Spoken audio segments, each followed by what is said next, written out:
नाज़रीन मेहरान टीवी में भली कार मां हां मुबशिर सोलंगी ऐं मां आहियां फराह शाह। सब खां पहिरीं हिकु नज़र हेडलाइन ते। अमेरिका ऐं ईरान में ॻाल्हियूं सुभाणे इस्लामाबाद में थींदियूं, तयारियूं मुकमल। अमरीकी मीडिया मूजिबि अमरीकी वफ़द नायब सदर जेडी वेंस जी क़यादत में इस्लामाबाद पहुचंदो। विच भर लाइ ख़ासि नुमाइंदो स्टीव विटकॉफ ऐं ट्रंप जो नाठी जेरेड किश्नर बि वफ़द में शामिल हूंदा। ईरानी सफ़ीर मूजिबि अमन ॻाल्हियुनि लाइ ईरान जो वफ़द अॼु इस्लामाबाद पहुचंदो। वफ़द में ईरानी पार्लियामेंट जो स्पीकर बाकिर कालिबाफ ऐं परदेही वज़ीर अब्बास इराक़ची शामिल हूंदा। अमरीकी सदर डोनाल्ड ट्रंप चयो आहे त सूरतहाल अणवणंदड़ थी त ईरान ते अॻु खां वधीक ताक़तवर हमिलो कंदासीं। हतमी मुआहिदे ताईं अमरीका जा सामूंडी बेड़ा, जहाज़ ऐं फ़ौजी एहलकार ईरान जे वेझो मौजूदु रहंदा। उहो अॻु ई तइ थी चुको आहे त ईरान वटि एटमी हथियार न हूंदा।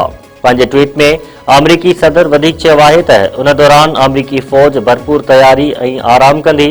अमरीकी फ़ौज असुल में पंहिंजे ईंदड़ कामयाबी जी मुंतज़िर आहे।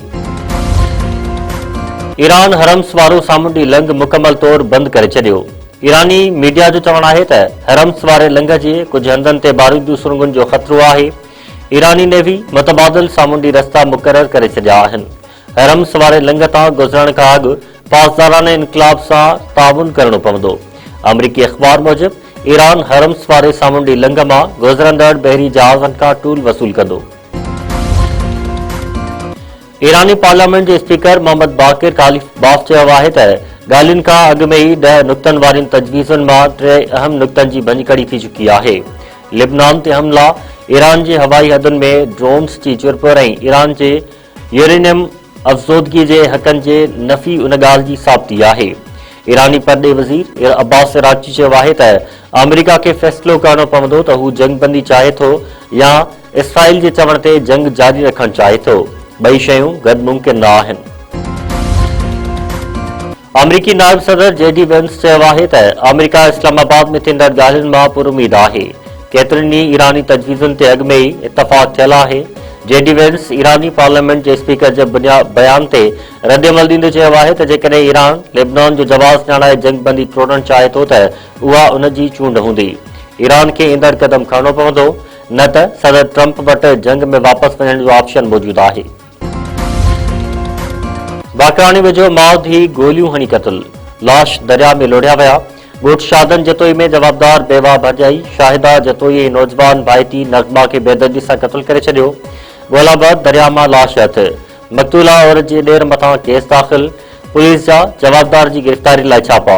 फरियादनि चयो आहे त जवाबदार अलीअ दर जतोई भाॼाई ऐं भाइटी खे होटल ते मानी खाराइण बहाने वठी वञी क़तल कयो आहे।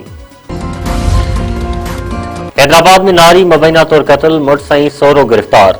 नूरानी बस्ती में नारी इकरा खे साहुरनि मुबैना तौर क़तल करे छॾियो।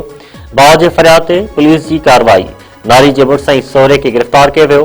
पुलिस जो चवणु आहे त नारी इकरा जी शादी 8 महीना अॻु अनस कुरैशी सां थी हुई। वाक़े जी जांच कई पई वञे। शादी लाज वेझो लॼालुट जो शिकार औरत इंसाफ़ न मिलण ते आपघात करे छॾियो।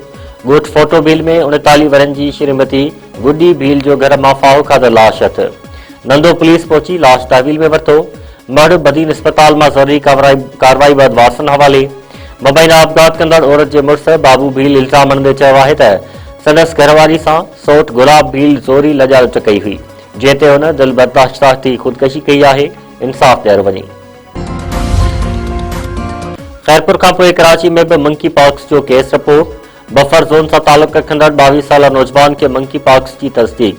डॉक्टर वाहिद राजपूत जो चवणु आहे त कराची में मंकी पॉक्स जो पहिरियों मरीज़ जनवरी में रिपोर्ट थियो हो। ही ॿियो केस आहे। नौजवान जो इलाज जारी आहे। मेप क़ासिम मेडिकल जी शागिर्दाणी फहमीदा लिगारी जे आपघात वारो मामिलो। वासन पारां प्रोफेसर ऐं 2 शागिर्दनि ते शागिर्दाणी फहमीदा खे ब्लैकमेल करण जो इल्ज़ाम। शागिर्दाणी जे वालिद इंतज़ार लिगारी चयो आहे त प्रोफेसर आबिद लिगारी 2 शागिर्दनि संदसि धीउ खे ब्लैकमेल कयो, जंहिंखां तंग अची हुन आपघात कयो।